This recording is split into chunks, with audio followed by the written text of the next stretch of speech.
judge whether he's made his case for the transcendental deduction of the categories. The transcendental, as noted, refers to the necessary conditions for there to be knowledge at all. He puts it this way as early as A12. I call all knowledge transcendental if it is occupied not with objects, but with the way that we can possibly know objects even before we experience them. You see. It's the rule according to which we can have objective knowledge even before our eyes are open. How do we want to understand this? We have a little booklet called The Rules of Chess, right? So before you ever buy pieces or open up the board or anything, that's every permissible move that can take place in a game properly called the game of chess. All knowledge is transcendental. Such knowledge is transcendental when, in fact, it's occupied not with, that's a watch, these are glasses, but the very possibility of knowing anything before we experience anything. The conditions that must be in place for us to know things in a certain way. What way? Our way of knowing things. So the task of the transcendental deduction, finally, is the question, how do we come to have knowledge of objects? And more precisely, the task is to establish the warrant or the justification of any knowledge claim we might make that would be validly tied to experience. Well, let me summarize the approach through a series of steps from sensation to appearances to concepts, and then to one's own concepts. The process begins with sensation, a response or reaction on the part of sensory organs to stimuli originating in the external world. And then, by way of the pure intuitions of time and space, the necessary enabling conditions of sensibility itself, the sensations are transformed into appearances. It's only when these appearances are subsumed under the pure categories of the understanding that we can be said to have an experience of what is present in the external world. As he says at B161, the necessary conditions by which there is the very possibility of experience are the pure concepts of the understanding. Well, this gets us back to a question that I think I raised secondly. Well, does a dog see a tree? A creature without the a priori categories could have the same sensations. Indeed, these sensations could give rise to the same appearances as we possess, but not the same experiences. Such a creature would see a tree, but not experience it as such. And again, you know, we all know, dogs see everything. What they don't see, they smell. This becomes clearer in Kant's treatment of judgment, which allows us to trace the argument from the subjectivity of mere perception. And this is a key distinction that I do hope you'll rivet to the most functional part of what? Frontal cortex, I should think. And bits of limbic system. You want to remember this even viscerally, you see. So when you hear it again, you get a funny sensation, like, I heard this before somewhere. And that's the distinction between judgments of perception and judgments of experience. Judgments of perception versus judgments of experience.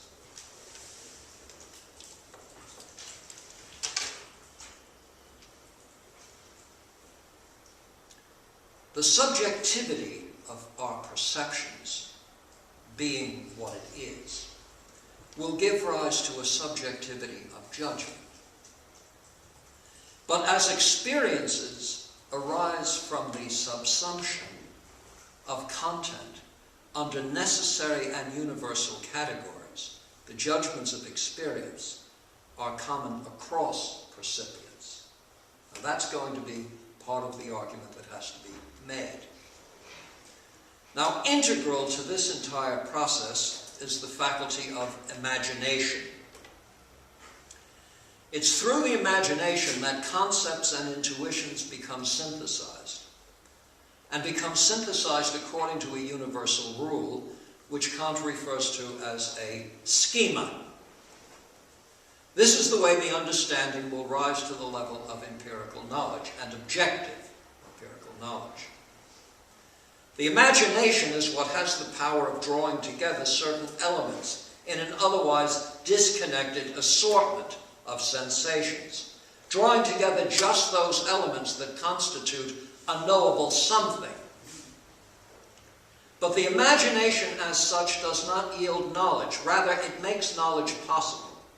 It's only when the synthesis of the manifold is then brought under the pure categories of the understanding that knowledge as such arises.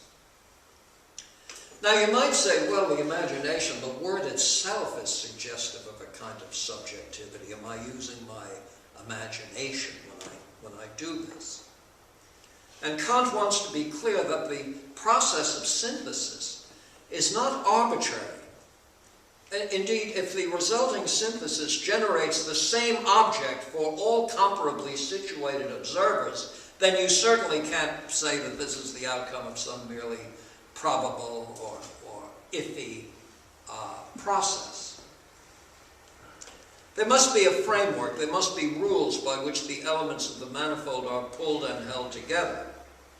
And this, of course, is what the pure concepts of the understanding are all about. So you begin to see how the famous transcendental deduction unfolds. Kant begins with an indubitable feature of the understanding, namely the stability of representations, the virtually universal manner in which comparably positioned observers judge the objects of experience. Now, let me not be cryptic on this point. Look. Take a look. Well, take a look. Now, I'm larger on your retina. My surface reflectance has just changed. An entirely different configuration of stimuli has just occurred, as it has again just occurred. Every aspect of the external world changes as your head movement changes, as you inspire and breathe out. Every time you do this, the position of the external world changes, you see. Now you've got this incessant system of continuous alteration, constant alteration, in a world that nonetheless contains things that retain their resemblance throughout all these transformations. How does that happen? It happens insofar as some aspect of the external world remains a this. And it remains a this by being conceptualized. So that you are no longer limited to judgments of perception, which can be exquisitely detailed, but you now are in a position to make judgments of experience. Yes, as the chap on the hill approaches me, his retinal projection gets larger and larger. A judgment of perception, which, by the way, in classical psychophysics would be called the stimulus error, is now corrected by the fact that you happen to know it's a person whose size doesn't change as he gets closer to you. Do you see what I'm talking about? The difference between something that's perceptually governed and something that's conceptually governed. Percepts and concepts are quite different.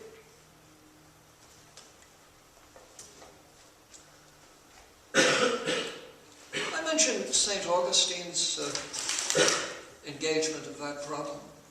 I didn't mention that, did I?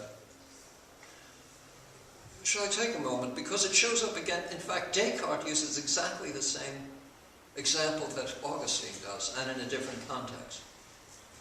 Augustine uses his to become a saint, and Descartes to retain his credentials as a philosopher.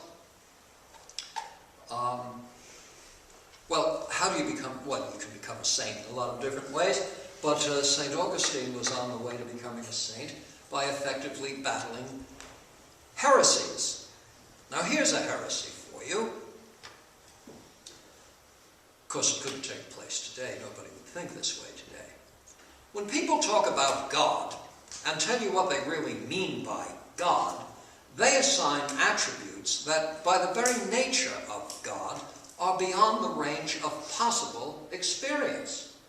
God is an infinite this, a maximum that, all you can ask for, etc., has no moving parts, occupies no space, the whole cosmos is somehow in his imagination. You know the story. So, there isn't any empirical grounding for epistemic claims regarding God. So when you talk about God, quite literally, technically, you're talking about something you couldn't possibly know anything about, because there is no perceptual grounding for the knowledge claim. Right?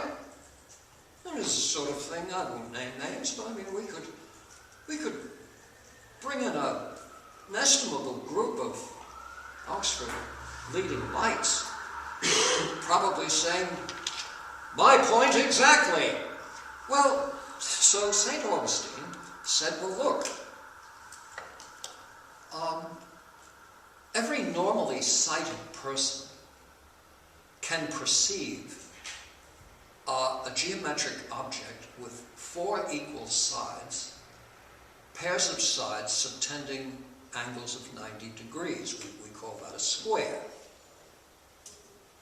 And as everyone can perceive such a figure, so everyone can conceive of such a figure. Of course, everyone can also conceive of a kiliogon, which is a 1,000-sided figure, but though you can conceive of a kiliogon, you can't perceive it because the angular changes are so slight as not to be resolvable by way of our visual acuity. So you see, you can have quite a clear conception of something that really exists without perceiving it.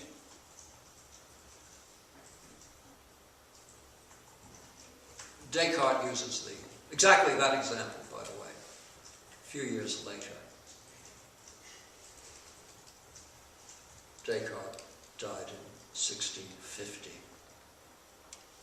St. Augustine was hitting home runs earlier, end of the 4th century A.D. Well, whatever. What does that have to do with this? Well, what it has to do with is this. We will all have the same objective. We will all have the same judgments of experience when it comes to kiliogons. We might have radically different judgments of perception when it comes to kiliogons.